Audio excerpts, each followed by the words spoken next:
If you use Medicaid for health coverage or have a friend or a loved one who does, you need to pay attention. The state is reconsidering coverage for more than 2.5 million Georgians. Atrium Health Navicent advises you to check your coverage status. Ramey Cohen live in studio tonight to explain how you can stay up to date with possible changes to your coverage.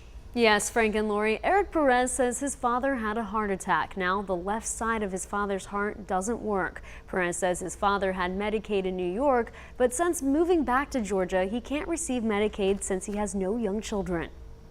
Now it's a matter of time before he dies, and I don't think that's right. Perez says his father is only 56, but since his heart attack, he's now out of work. He can't get disability unless he sees a doctor, but how is he supposed to see a doctor without Medicaid? His medications was $200 for each one, and he's on multiple medications. It's hard to pay for when you don't have an income.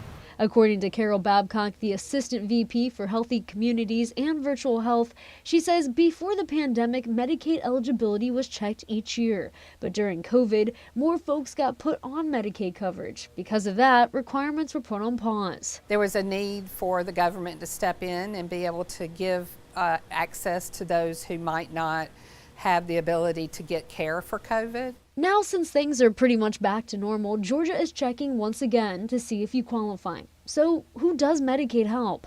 Babcock says Medicaid covers folks who are low income, who may not have the ability to be eligible for private insurance. I think that Medicaid should be there for people like that need it, have no income, and truly need the help. It's life or death situations. Babcock says what's most important is that you're proactive and you make sure you update your contact information. Perez says he's on Medicaid and he's thankful for that since he has 2 small children. The shots, the vaccines, for normal checkups, dental to dentists, if you're feeling sick and you don't know what's wrong, there's a lot of things.